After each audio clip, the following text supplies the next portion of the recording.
আসসালামু আলাইকুম। এখন শুনবেন সংবাদ শিরোনাম। ওসমান হাদি হত্যায় ফয়সাল সহ 17 জনের বিরুদ্ধে চার্জশিট। মিরপুরের সাবেক কাউন্সিলর বাপ্পির সংশ্লিষ্টতা। সিঙ্গাপুরে হয়েছিল গোপন বৈঠক।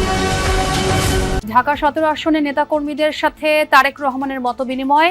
বিএনপি ক্ষমতায় গেলে ভেদাভেদ কমানোর চেষ্টা থাকবে বিএনপির, বললেন রিজভী। নিজেকে লেটার মার্ক দিলেন অর্থ উপদেষ্টা, বললেন অর্থনৈতিক সুশাসন নিশ্চিত করাই পরবর্তী সরকারের প্রধান চ্যালেঞ্জ। দেশের উত্তর ও দক্ষিণ পশ্চিমাঞ্চলে হাড় কাঁপানো শীত। মৌসুমের সর্বনিম্ন তাপমাত্রা রেকর্ড রাজশাহীতে 7 ডিগ্রি সেলসিয়াস। আসসালামু আলাইকুম। এতক্ষণ শুনছিলেন সংবাদ শিরোনাম, এখন শুনবেন বিস্তারিত। ইনকিলাব মঞ্চের মুখপাত্র ওসমান হাদি হত্যায় ফয়সাল সহ 17 জনকে অভিযুক্ত করে চার্জশিট দিয়েছে ডিবি। তারা জানিয়েছে, মিরপুরের সাবেক কাউন্সিলর যুবলীগ নেতা তাইজুল ইসলাম চৌধুরী বাপ্পির সংশ্লিষ্টতা মিলেছে। রাজনৈতিক প্রতিহিংসা থেকেই এই হত্যাকাণ্ড। এক ব্রিফিংয়ে জানানো হয়, চার্জশিটে শুটার ফয়সাল, বাপ্পি সহ 6 জন পলাতক। আসামিদের সম্পৃক্ততা তদন্তগুলো প্রমাণিত হয় এজাহার নামীয় পলাতক আসামি ওসমান হাদিকে গুলি করার প্রায় 1 মাসের মাথায় মামলার চার্জশিট দিয়েছে ডিবি পুলিশ। টিমকে গুলি করা এজাহার নামীয় পলাতক আসামি ফয়সাল মাসুদ নিষিদ্ধ ঘোষিত ছাত্রলীগের রাজনীতির সাথে জড়িত ছিলেন। মঙ্গলবার ব্রিফিংয়ে ডিবি জানায়, হত্যার মোটিভ রাজনৈতিক প্রতিহিংসা, প্রতিশোধ। আওয়ামী লীগকে নিয়ে মন্তব্যের প্রতিশোধ নিতে হাদিকে হত্যা বলছে পুলিশ।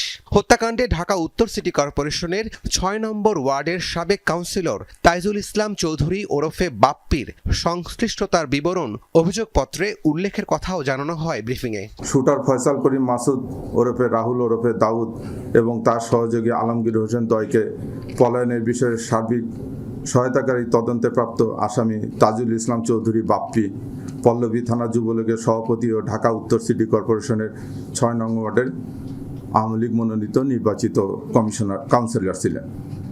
কাজে আসামিদের রাজনীতির পরিচয়, ভিকটিমের পূর্ববর্তী বিভিন্ন রাজনৈতিক বক্তব্য থেকে তদন্তে প্রকাশ পায় যে রাজনৈতিক প্রতিহিংসার কারণে শরীফ ওসমান হাদি ওরফে ওসমান গনিকে গুলি করে হত্যা করা হয়। অভিযুক্ত 17 জনের মধ্যে গ্রেফতার করা গেছে 11 জনকে। মূল আসামি ফয়সাল, আলমগীর আর বাপ্পি। হাদিকে হত্যা পরিকল্পনা হয় আরও 6 থেকে 7 মাস আগেই। দেশ বিদেশের একাধিক গ্রুপের সমন্বয়ে এই হত্যাকাণ্ড। ওসমান হাদিকে গুলি করা এবং ফয়সালের পালিয়ে যাওয়ার পুরো রুট প্ল্যানের দায়িত্ব ছিল মিরপুরের সাবেক কাউন্সিলর তাইজুল ইসলাম বাপ্পির। সিঙ্গাপুরে পলাতক প্রভাবশালী আওয়ামী লীগ নেতাদের সঙ্গে ফয়সাল আর বাপ্পির কয়েকটি মিটিং হওয়ার তথ্য পাওয়া গেছে। ঢাকা 17 আসনে নেতাকর্মীদের সঙ্গে নির্বাচন নিয়ে বিএনপির চেয়ারপারসনের কার্যালয়ে মতবিনিময় করেছেন দলটির ভারপ্রাপ্ত চেয়ারম্যান তারেক রহমান। বেলা 11টায় এই মতবিনিময় শুরু হয়ে শেষ হয় 1টায়। ঢাকা 17 আসনের 4টি থানার মধ্যে আজ তিনি মতবিনিময় করেন বনানী থানার নেতাকর্মীরা সঙ্গে। সভায় দলের মহাসচিব মির্জা ফখরুল ইসলাম আলমগীর ও ছাত্রদল সাধারণ সম্পাদক নাসির উদ্দিন সহ থানা পর্যায়ে গুরুত্বপূর্ণ নেতারা উপস্থিত ছিলেন। এতে বিএনপি ক্ষমতায় গেলে মানুষে মানুষে ভেদাভেদ কমিয়ে আনা হবে, এমনটাই জানিয়েছেন দলটির সিনিয়র যুগ্ম মহাসচিব রুহুল কবির রিজভী। দুপুরে নয়াপল্টনে জাতীয়তাবাদী মোটরযান চালক দল আয়োজিত এক আলোচনা সভায় এসব কথা বলেন তিনি। আরো বলেন, দেশের আইন কানুন হতে হবে মানুষের পক্ষে, যাতে কেউ নির্যাতিত না হয়। রিজভী আরো বলেন, বিএনপি এমন একটি সমাজ গড়তে চায় যেখানে সব শ্রেণী পেশার মানুষ সম্মানিত হবেন, রাষ্ট্রীয়ভাবে তাদের পেশাকে মূল্যায়ন করা হবে। বিএনপির ভারপ্রাপ্ত চেয়ারম্যান তার 31 দফা কর্মসূচি, তার নানা কর্মসূচির মধ্যে সেই অঙ্গীকার ব্যক্ত। 1.5 বছরে নিজের কাজে নিজেকেই লেটার মার্ক দিলেন অর্থ উপদেষ্টা ডক্টর সালেউদ্দিন আহমদ। জানালেন, অর্থনৈতিক ধস ঠেকাতে পারাই তার তৃপ্তি, তবে অনেক কিছু করতে না পারায় রয়েছে অস্বস্তিও। যমুনা টেলিভিশনের সাথে খোলামেলা আলোচনায় জানান, সিদ্ধান্ত গ্রহণের ক্ষেত্রে চাপ নেই। প্রশ্ন ছিল, প্রস্তাব পেলে পরবর্তী সরকারে যুক্ত হতে চান কিনা। উত্তরে বললেন, রাজনৈতিক চাপ সামাল দেয়া কঠিন। তার মতে অর্থনৈতিক সুশাসন নিশ্চিত করাই হবে পরবর্তী সরকারের প্রধান চ্যালেঞ্জ। বাজারে এখনো অস্বস্তি, আয়ের তুলনায় বেশি হচ্ছে ব্যয়, দারিদ্র্য, বৈষম্য সূচকও ঊর্ধ্বমুখী। বিনিয়োগের পালে হাওয়া নেই, বাড়ছে না কর্মসংস্থানের সুযোগ। অন্তর্বর্তী সরকারের 1.5 বছরে পিছু ছাড়েনি অর্থনৈতিক অনিশ্চয়তা। চ্যালেঞ্জ সামাল দিতে নানামুখী উদ্যোগ নিয়েছেন অর্থ মন্ত্রণালয়ের কাণ্ডারি ডক্টর সালেউদ্দিন আহমেদ। কিন্তু অর্থনীতিতে গতি ফেরাতে কতটা সফল ৭৬ বয়সী এই অর্থনীতিবিদ? প্রশ্ন ছিল নিজের কাজে নিজেকে কত নম্বর দিতে চান। ১০০-র মধ্যে নিজেকে দিলেন লেটার মার্ক। ম্যাক্সিমাম ৭০ থেকে ৮০, এটা আমি মনে করি আমার লিমিটেশন, আমার ইসের মধ্যে, অ্যাচিভমেন্টের মধ্যে ৮০ পাওয়ার মনে হয়। আমি কান্ট্রিটা এগোচ্ছিল, তো হঠাৎ করে থমকে গেলো, বরং নিচের দিকে যাচ্ছিল আর কি, সেটাকে আমরা হল্ট করতে পেরেছি।